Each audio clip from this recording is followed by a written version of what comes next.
চামৰালী বজাৰ গাঁৱৰ সকলোৰে সুপৰিচিত চিকিৎসক ডাক্তৰ বদৰুল ইছলাম চাহাবৰ জানাজাৰ নামাজ আজি ৰাতিপুৱা 10:30 যথাযোগ্য মৰ্যাদাৰে আদায় কৰা হয়। জানাজাৰ নামাজত পৰিয়ালবৰ্গ আত্মীয় স্বজনৰ লগতে হোজাই অঞ্চলৰ হাজাৰ হাজাৰ শোকাহত ৰাইজে অংশগ্ৰহণ কৰে।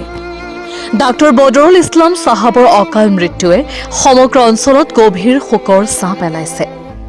তেখেত এজন সৰল সদালাপী আৰু জনদৰদী চিকিৎসক হিচাপে সকলোৰে হৃদয়ত এক বিশেষ স্থান দখল কৰি আছিল। ইয়াৰ উপৰি তেখেত মছজিদ মাদ্ৰাছা স্কুলৰ সৈতে সক্ৰিয়ভাৱে জড়িত আছিল আৰু সমাজৰ কল্যাণৰ বাবে সদায় আগবাঢ়ি আহিছিল। আল্লাহ তালাই তেখেতক জান্নাতুল ফিৰদৌছত উচ্চ স্থান দান কৰক আৰু শোকাহত পৰিয়ালবৰ্গক এই দুখৰ সময়ত ধৈৰ্য ধাৰণ কৰাৰ শক্তি প্ৰদান কৰক। আমিন।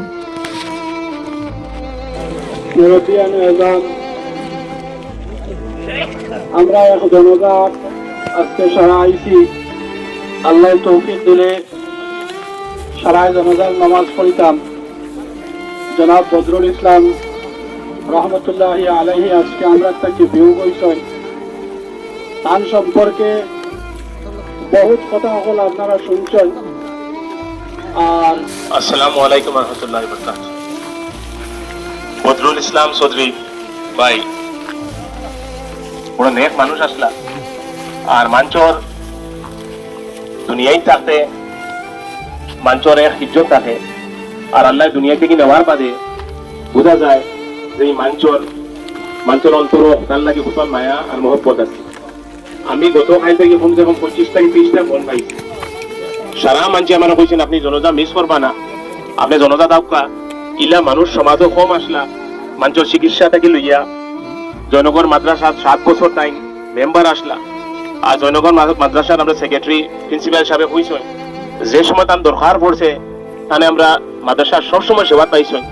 খালি জয়নগর মাদ্রাসা নাই, আমরা যত মাদ্রাসা আছে তার লগে তার একটা সম্পর্ক আছিল। মাঞ্চর সেবা অত করছেন হইয়া লাভ নাই। আমি তাহলে খুব বেশি পাইছি না, যেখানে আমি তান ইন্তেকালের বাদে মরার বাদে যেখানে আমি পাইছি ওখানে আপনি তোর কাছে রাখিয়া আমরা সারাই তার লাগি দোয়া করি আল্লাহ তান জান্নাতুল ফিরদৌস করুক। আর তান যে ফ্যামিলির আওলাদ আছে তার পরিবার আছে তারারে আল্লাহ তারা শান্তি দৌকা আর ধৈর্য ধরার শক্তি দৌকা। এই সময় বড় কঠিন সময় আর আমরা প্রত্যেক মাঞ্চর এই সময় আইব সারার বাড়িতে আইব। গতিকে ইনশাল্লাহ আমরা যতখান পারি তারার প্রতি মায়া মহব্বত সহায় করদা যাওয়া আবার রাখা দরকার। আর আমি সারারে একবার জিগাইমু তাই বড় নেক আসলাম ইনশাল্লাহ। আচ্ছা, আসসালামু আলাইকুম।